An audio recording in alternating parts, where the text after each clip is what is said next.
네, 지난해부터 여전히 새 주인을 기다리는 회사들이 있습니다. 대우조선해양, HMM, 쌍용차가 그 주인공인데 새 정부 출범을 앞두고 돌파구를 찾을 수 있을 것인지 관련 사안은 산업부 임원식 기자와 자세한 얘기 나누겠습니다.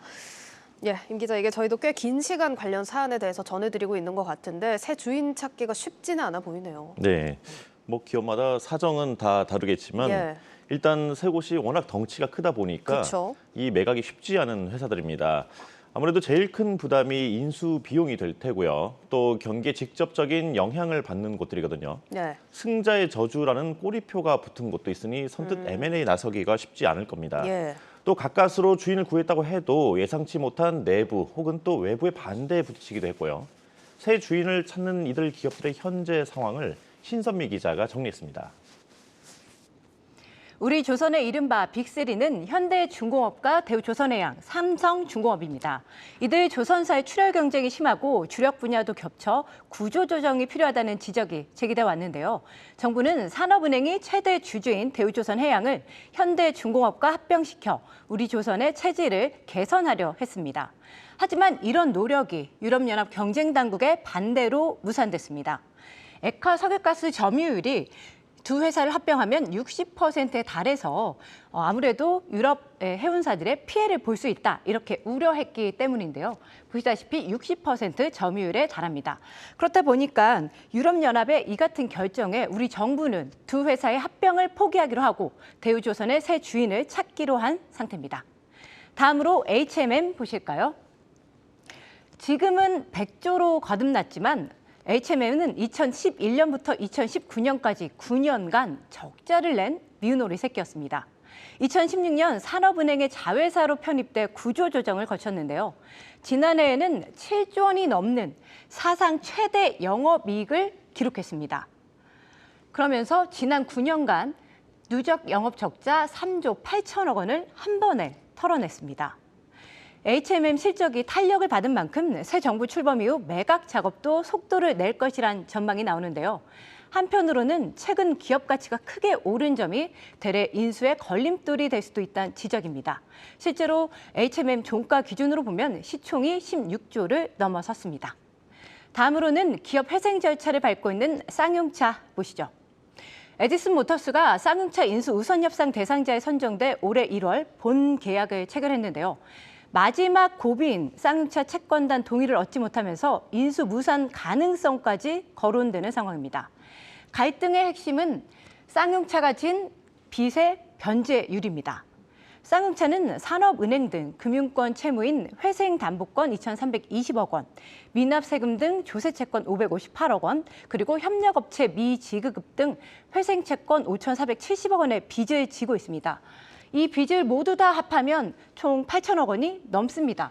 하지만 문제는 인수 대금이 3,049억 원으로 턱없이 부족하다는 점입니다.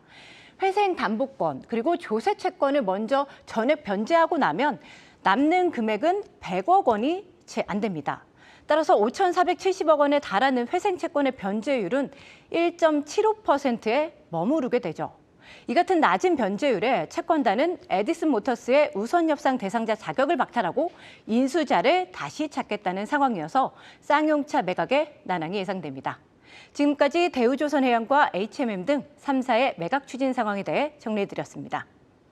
네, 현재 상황 이렇게 쭉 짚어봤습니다. 임 기자, 먼저 해운업계 상황부터 좀 얘기를 나눠보자면 HMM 아까 살펴봤지만 사상 최대 실적이었고 대우조선해양도 수주 소식 계속 들려오잖아요. 네. 사실 경기 침체랑은 별개로 업황은 좋아 보이거든요. 일단 말씀하신 대로 분위기만 놓고 보면은 예. 그리 나쁜 편은 아니에요. 예. 근데 이제 방금 말씀하신 것처럼 여전히 이제 조선업계 적자에서 벗어나지 못했고 또 유럽의 벽에 막혀서 이 현대중공업과의 합병도 무산됐지만요. 예. 이 대우조선해양의 경우 7년 만에 연간 선박 수주액 100만 달러를 돌파했고 예. 또 요즘 선박 시장에서 핫하다고 하죠. LNG 선박 수주 또한 꾸준히 이어지고 있습니다. 또 앞서 보셨지만 HMM 역시 지난 한 해 7조 원 훌쩍 넘는 영업이익, 창립 이래 최대 실적을 내면서 예. 주가가 급등을 넘어 폭등했습니다. 맞습니다. 네, 우스개로 이 테슬라 주가 급등을 두고 이제 흠슬라라는 맞아요. 게 예. 별명이 붙이게 됐죠. 예. 또 올해도 8조 원 정도의 영업이익을 낼 것으로 기대가 되고 있습니다. 공교롭게도 이 산업은행에 품에 있는 이 두 회사가 최근 수장 교체에 나섰는데요.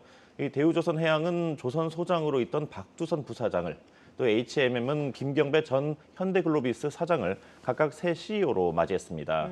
이들 회사들의 매각에 산업은행이 보다 고삐를 주겠다는 뜻으로 한 인사가 아니겠느냐는 시각이 많은데 이 대우조선 매각에 대해서 지난 1월 이동걸 산업은행 회장은 국내 조선업 발전을 위해서 대우조선의 주인 찾아주기가 반드시 다시 추진돼야 한다고 강조하면서 이달이죠. 이 3월 경영 컨설팅이 끝나면 자산 매각 계획을 설명하겠다는 입장을 밝혔습니다. 또 HMM 매각과 관련해서는 지난해 11월 이 산은과 해진공, 이 한국해양진흥공사가 보유한 지분이 70%가 넘는데 이를 모두 운영하는 것은 거의 불가능하다. 이제 한계에 있다는 것을 얘기하면서 이 매각이 쉽게 되도록 지배주주 지분만을 내놓고 단계적으로 시장에 매각하는 게 바람직하지 않을까라고 말하기도 했습니다. 뭐 양사 수장이 교체가 되면서 매각에 좀 속도가 날 것 같은데 윤석열 후보가 당선이 되면서 가속이 붙지 않을까 이런 의견도 있더라고요. 아무래도 이 5년 만에 이제 정권이 교체가 되면서 기업의 어떤 이 M&A 공식도 확연하게 달라지지 않을까 하는 그런 기대에서 나온 어떤 말이 아닐까 싶은데요. 우선 윤 당선인의 대선 공약집을 살펴보면요. 이 조선과 해운업 성장을 통해서 신해양 강국으로 재도약하겠다는 비전이 제시돼 있습니다.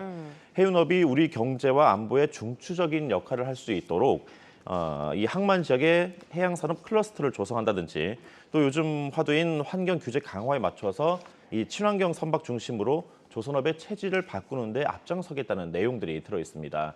대우조선해양이 있는 경남 거제에서 유세할 당시 윤 당선인의 발언을 직접 들어보시겠습니다. 빠른 시일 내에 대우조선이 유능하고 능력 있는 주인을 맞이해서 거제 지역 경제와 대한민국 경제 발전에 기여할 수 있도록 대우조선 문제를 조속히 해결하겠습니다. 임 기자, 근데 사실 뭐 대우조선해양 케이스는 EU에서 반대를 하면서 최종 이제 무산이 된 거잖아요. 그렇기 때문에 아무리 뭐 정부 의지가 강하다 한들 이게 쉽게 이렇게 추진되기는 쉽지 않을 것 같은데 어떻습니까? 네, 그렇습니다. 이 같은 거대 조선사다 보니까 아무래도 그 독과점 이슈에 걸리면은 문제 되니까 이 현대중공업이 인수하니까 유럽에서 이제 독과점 우려를 해서 막은 건데 그렇다면 이렇게 생각할 수도 있지 않겠습니까? 조선사만 아니면은 뭐 자금력 우수하고 또 이 사업 시너지도 낼 수 있는 국내 대기업이 인수하면 되지 않겠느냐. 뭐 그렇게 얘기도 나오는데 그래서 거론되는 회사들이 포스코니, 한화니 또 뭐 효성이니 하는 회사들이 나오고 있습니다. 근데 뭐 다 그럴 일 없다 이런 입장이죠. 그렇죠. 물론 이들 회사들 같은 경우는 인수의 인자도 못 꺼내게 정말 손사래를 치고 있지만 또 내일 당장 어찌 될지 모르는 게 이 M&A 시장의 특징 아니겠습니까?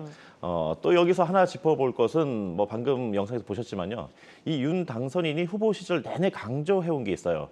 규제 완화를 비롯한 자유시장주의 아니었습니까? 그렇죠. 그러니까 이 구조조정이나 M&A 문제를 이해 관계자 조정보다는 시장의 효율을 우선시하는 쪽으로 풀어갈 가능성이 매우 높습니다.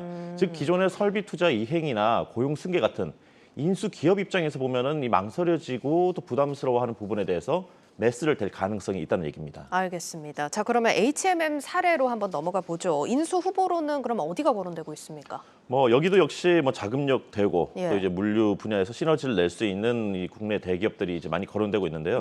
시장에서는 이 현대차 그룹을 유력한 후보로 얘기하고 있습니다. 아까 뭐 김경배 전 현대글로비스 사장을 새 수장으로 이제 뭐 선임했다고 얘기했지 않습니까? 김 전 사장이 지금의 이제 현대모비스죠. 현대전공 출신으로 고 정주영 현대그룹 명예회장이 비서실장을 한 10년 정도 한 인물입니다. 그러니까 이 정통 현대맨으로 불리는 이유이기도 한데요.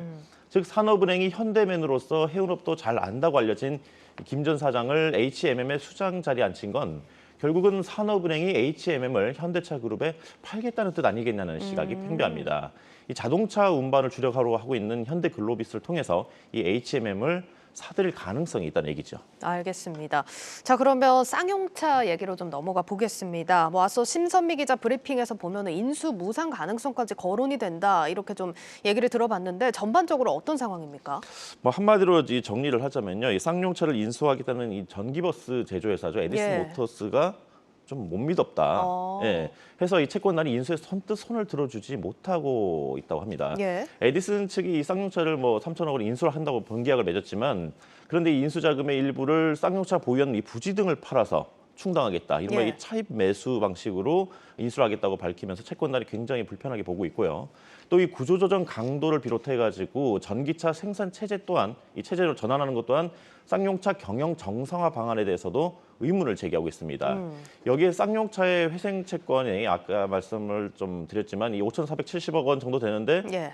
이 변제율이 1.75%만 이제 현금으로 변제를 하겠다 하고 나머지 98% 넘는 거를 출자 전환하겠다고 하니까 이 회생 계획안 법원에 제출한 이 회생 계획안에 대해서 턱없이 이 변제율이 낮다 해서 채권단이 대거 반발하면서 매각의 난항을 겪고 있는 상황입니다. 예, 이렇게 쭉 현재 상황 짚어봤는데 사실 빨리 매각을 추진하고 싶은 마음은 알겠습니다만 상황이 길어지는 데는 그만한 이유가 있을 것 같기도 하고 이렇게 서두르다 탈이 나진 않을까 걱정이 되기도 하거든요. 네, 뭐 상황이 좋고 이들 기업들이 뭐 재무구조 좋다고 하더라도 결국 뭐 내실이 좀 돼야지 그렇죠. 앞으로 이렇게 롱런을 할 수 있는 거 아니겠습니까? 예.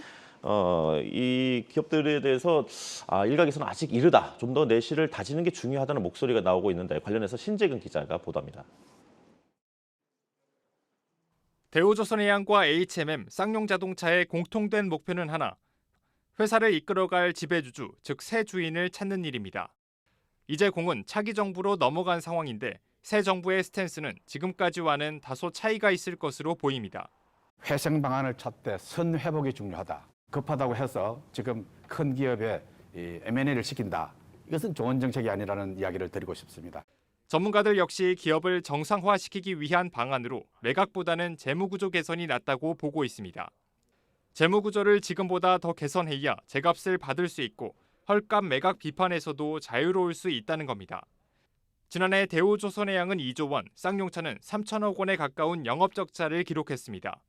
대우조선의 현재 규모로 봤을 때 굉장히 중요한 국가 기관 산업이고 대우조선해양이 결국은 민간 기업이 아니고 공공기업의 성격을 가지고 있기 때문에 이제는 공공재로서의 중요성을 보고 자본이라든가 기업 정상화에 이게 노력을 기울여야 되고 그렇게 해서 정상화 시킨 다음에 다시 민영화를 시켜서 가는 것이 가장 적절하다고 생각이 듭니다.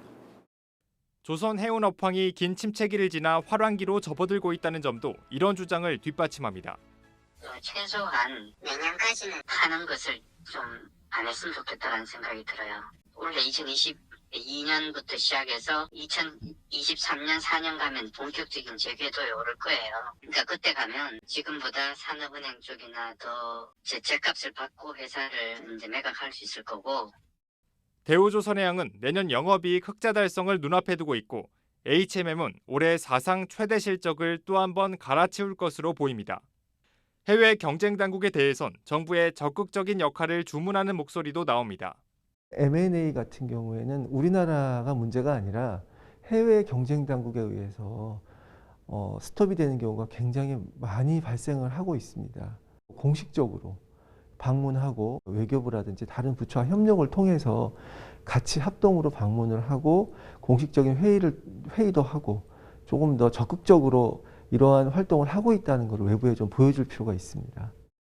다만 매각 절차를 밟고 있는 쌍용차는 채권단과 에디슨 모터스 측 입장차가 좀처럼 좁혀지지 않는 만큼 새 인수 후보를 찾아야 한다는 목소리가 나오고 있습니다. 한국경제TV 신재근입니다.